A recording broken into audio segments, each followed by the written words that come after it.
विलंबित राति अचानक पशि आसिला अनुगुल पुलिस। जड़े महिला और 3 पुरुष को काबू कला पुलिस। ट्रंक भितर बाहरिला बिड़ा बिड़ा नोट। आज्ञा हाँ, विलंबित राति अचानक घर भीतर को पशि आसिला अनुगुल पुलिस। आउे पुलिस जहाँ देखिला सब आश्चर्य हो गले। टिके भल करी देखंतु ट्रंक भितर केमिति बिड़ा बिड़ा नोट बाहरुछि। जहाँ सूचना रही कि अनुगुल टाउन थाना अधीन तुरंग राजनगर साहि रे पुलिस चढ़ाऊ करितला।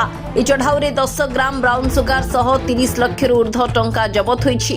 एथिरे समुदाय 4 जन को पुलिस काबू करिछि। ए अपराधिक कार्यकलाप रे 3 जन पुरुष सामिल थिबा बेले जने महिला थिबा अनुगुल आरक्षी अधीक्षक राहुल जैन सूचना दैछन्ति।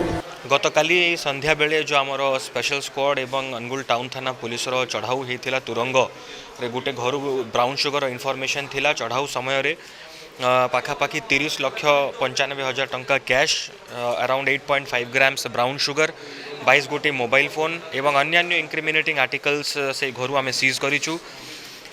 4 जन एक्यूज को अरेस्ट कराई। 3 जन पुरुष और जड़े महिला से भितर अच्छा। ये 4 जन ना पूर्वर टोटल मिसेकी मोर देन 20 केसेस अच्छी। आमे ये पूरा नेटवर्क टाकू ध्वस्त करने डिटेल इन्वेस्टिगेशन करा जीवो, फाइनेंशियल इन्वेस्टिगेशन करिकी तांकर अन्य एसेट्स जोटा कि यही सब क्राइम रे से माने यूज करिकी आणुचंती सेटा को मध्य फाइनेंशियल इन्वेस्टिगेशन करिकी अटैच करा जीवो एवं तांकर विरुद्ध रे दृढ़ कार्यानुष्ठान ग्रहण करा जीवो। एवं जो नशामुक्त भारत आ नशामुक्त ओडिशा अभियान जो माननीय प्रधानमंत्री और माननीय मुख्यमंत्री आह्वान क्रमे अनुगुल जिला को आमे केमिति नशामुक्त करि पारिबु सेही दिगरे अनुगुल जिला पुलिस एवं आहरी जोरदार आगुकू एही प्रकार एक्शन करिबो। घर तलाशी बेले 22टी मोबाइल फोन, गोटे स्कूटी, 300 पैकेट देसी मद सह 30,94,000 नगद टंका जबत होइछि। Bureau report, Bhargavi digital.